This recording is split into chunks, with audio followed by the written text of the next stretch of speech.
یا आप दुरूद पाक भी पढ़ सकते हैं। दुरूद पाक तो ऐसी इबादत है कि ये अल्लाह की बारगाह में कबूल ही कबूल है। यानी दुरूद पाक पढ़े ये भी काफ़ी, इसकी बरकत से आपकी दुआएँ भी कबूल होंगी, इसकी बरकत से आपकी हाजात भी पूरी होंगी, परेशानियाँ भी खत्म होंगी और अमराज भी खत्म होंगे। इसकी बरकत से रब भी राज़ी होगा और रसूलुल्लाह सल्लल्लाहु अलैहि वसल्लम का कुर्ब भी मिलेगा। तो 2 काम लैलतुल कद्र बल्कि पाक रातों में ये 5 काम आपने करने हैं और कोशिश करें कि ये सारे के सारे काम आप ज़रूर करें। सबसे पहले आपने नमाज इशा यानी इशा की नमाज और फजर की नमाज आपने बाजमात अदा करनी है। जो मोतकिफ है वो तो कर ही रहे होंगे। ये वैसे तो सारी नमाजें ही बाजमात अदा करनी चाहिए, लेकिन मैं जो बात कर रहा हूँ ये बात आप अपने दोस्तों को भी शेयर करें, आगे भी बताएं कि यार हमने जो ताक कराते हैं इसमें फजर और इशा की नमाज बाजमात अदा करनी है। इसलिए कि जो बंदा इशा और फजर की नमाज बाजमात अदा करता है उसको सारी रात इबादत करने का सवाब मिलता है। ये एक काम तो ये। दूसरा ये कि कोई भी आप वजीफा करें, अल्लाहु अकबर, सुभान अल्लाह, अल्हम्दुलिल्लाह, इसी तरह दुरूद पाक, तो आप गिनती बनाकर पढ़ें कि कितना पढ़ना है, कि क्योंकि गिनती की जो है वो बड़ी अहमियत है। अगर मैं ये कहूं कि मैंने 1000 मरतबा ये वजीफा पढ़ना है तो मुझे हौसला रहता है मैंने कितनी दफा पढ़ना है।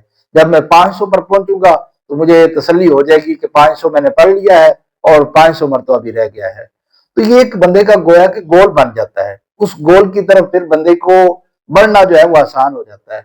जिस तरह सुबह सुबह एक बंदा कारोबार के लिए निकलता है, सोच कर निकलता है कि आज मैंने फॉर एग्जाम्पल 2 लाख कमाने हैं, तो ये नहीं कहता कि मैंने ढेरों पैसे कमाने हैं, सोचता है कि मैंने इतना कमाना है, तो गोया कि उसका एक गोल बन जाता है। जब आप पढ़ने के लिए बैठते हैं तो नोट्स पढ़ते हैं तो आप सोचते हैं कि आज मैंने 3 सफ़ात पढ़ने या 3 चैप्टर पढ़ने, लेकिन वो अगर कोई ये कहे कि मैंने बहुत सा पढ़ना है तो ये जो है वो सही स्टूडेंट नहीं है। तो there must be number, there must be digit to your goal, to your planning. तो ये आपने जो है वो अपना गोल सेट करना है कि कौन सा जिक्र जो भी आप करें वो आपकी मर्जी। तो मैं आपको रिकमेंड करूंगा कि कल के दिन आपने ये तय करना है कि मैं ये जिक्र करूंगा, इंशाल्लाह शब कदर से लेकर अगली शब कदर तक मेरा ये जिक्र नहीं छूटेगा, नहीं छूटेगा। तो एक जिक्र आपने जो भी करना है, या आप दुरूद पाक भी पढ़ सकते हैं। दुरूद पाक तो ऐसी इबादत है कि ये अल्लाह की बारगाह में कबूल ही कबूल है।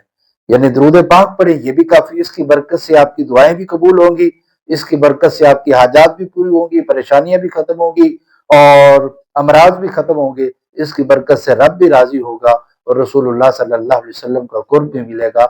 तो 2 काम ये हो गए। तीसरा काम ये आपने करना है कि कोई सिपारा पढ़ लें, यानी आप शब कदर को एक पारा लाजमी लाजमी आपने पढ़ना है।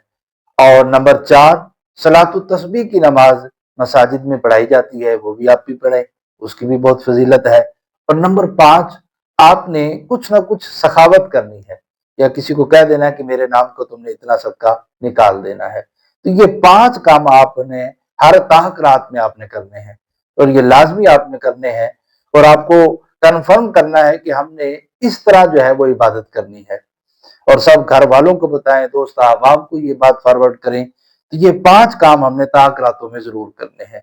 तो अब ये बात सामने आ गई कि 5 काम हमने करने हैं। अब ये नहीं कि जो है वो बहुत सारे काम करने, बहुत सारी इबादत करनी है। वैसे तो इबादत की कोई लिमिट नहीं, आप बहुत इबादत करें। अल्लाह की इबादत में जो है वो जितना हो सके ज्यादा से ज्यादा इबादत करें, जिसको अल्लाह तौफीक अता फरमाए। मैं आपको ये कह रहा हूँ कि आप कम से कम 5 काम तो लाजमी आप करें। इसके अलावा जितने भी नेकी के काम आप कर सकते हैं आप जरूर करें। अल्लाह तबारक व तआला अमल की तौफीक अता फरमाए और इस रात की बरकतें नसीब फरमाए। आमीन।